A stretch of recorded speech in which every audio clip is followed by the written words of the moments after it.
Petrol diesel की आप बात नहीं करेंगे, लेकिन आप भी बैठे होंगे कहीं आंदोलन में। जब कांग्रेस के दौरान अगर 60-70 तक कीमत पहुंचती थी तब आप लोग बढ़ जाते थे आंदोलन पे, कहते थे देखिए सरकार कुछ नहीं कर रही है।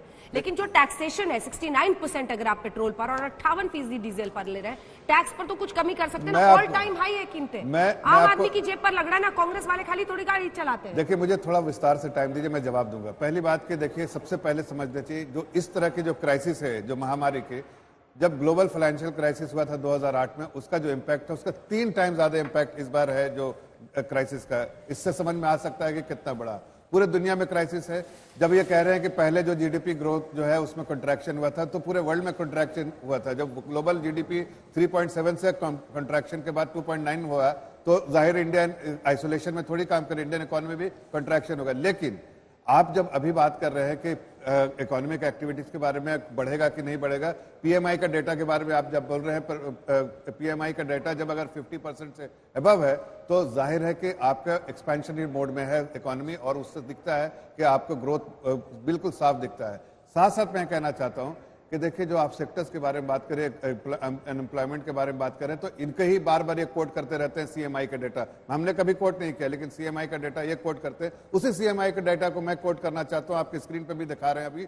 आप देखिए कि इसमें नवंबर में क्या था, आप दिखाइए दिसंबर में क्या है, और आप दिखाइए जनवरी के जो एक्सपेक्टेड नंबर्स है क्या है। लेकिन मैं आपको बताना चाहता हूं कि जो पॉलिसी मेजर्स लिए हैं, जो सेक्टर्स नहीं खुल पाए थे, वो सेक्टर्स जब टूरिज्म सेक्टर, जहां पर सर्विसेज सेक्टर, जिसमें हमारे जीडीपी में सबसे ज्यादा कंट्रीब्यूशन किसका है, 60% तो सर्विसेज सेक्टर में। जो एक्चुअल ग्रोथ जिसमें होना चाहिए वो मैन्युफैक्चरिंग में, जब पीएलआई स्कीम जो हमने के प्रोटेक्शन इंसेंटिव वाली स्कीम लेकर है, उससे जितना बड़ा फायदा होगा, तो आपको कम से कम 1-2 करोड़ तो व्हाइट कॉलर जॉब और ब्लू कॉलर जॉब हम उसी में क्रिएट कर पाएंगे। इसलिए कि जितनी सारी कंपनियों से हम एंगेज कर रहे हैं ग्लोबल जफर इस्लाम जी, माफी के साथ आपको टोक रही हूँ।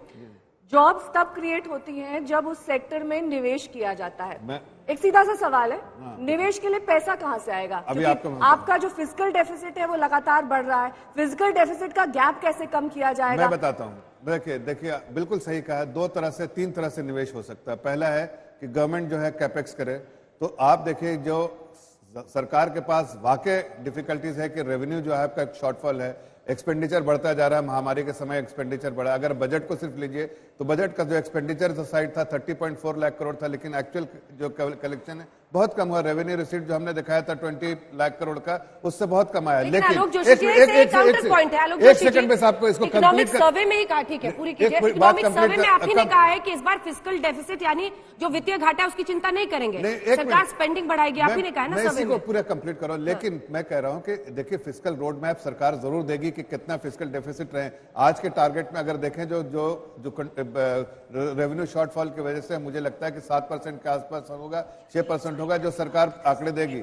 लेकिन मैं ये कहना चाहता हूं कि जो आप अगर सरकार का देखिए तो पिछले 5 साल का देखिए तो एवरेज जो है, वेटेड एवरेज 1.7% ऑफ जीडीपी जो हमने कैपेक्स में लगाया है। इस बार हमको लगता है कि सरकार ज्यादा करेगी ताकि निवेश ज्यादा सरकार करे। दूसरी साथ प्राइवेट इन्वेस्टमेंट भी होने की संभावना है इसलिए कि, और तीसरे ग्लोबल एफडीआई जो है वो सबसे ज्यादा आ रहा है। और जो चाइना +1 पॉलिसी के तहत मुझे लगता है जितनी कंपनियां इंडिया से अभी इंगेज हो रही है, डिस्कशन कर रही है, उसमें हमको एफडीआई और जो पीएलआई स्कीम के तहत बहुत ज्यादा मैन्युफैक्चरिंग सेक्टर में इजाफा होगा, नौकरियां क्रिएट होंगी। तो इन्वेस्टमेंट सरकार भी ज्यादा करेगी। कैपेक्स मुझे लगता है 1.7% ऑफ जीडीपी से ज्यादा करेगी। जो 4 लाख करोड़ पिछले साल था, इस बार हो सकता है 5 लाख करोड़ हो जाए, 6 लाख करोड़ हो जाए। और दूसरे साथ जो है हम इस पे जो प्राइवेट सेक्टर को हम इंसेंटिव जरूर देने की कोशिश करेंगे। आपके दावों में कितना दम है? और सैयद जफर इस्लाम साहब, आप मुझे पता है आप इकोनॉमिक्स को अच्छी तरह समझते हैं, आपको टाइम देंगे तो अभी आप 1 घंटा तमाम आंकड़े बता देंगे।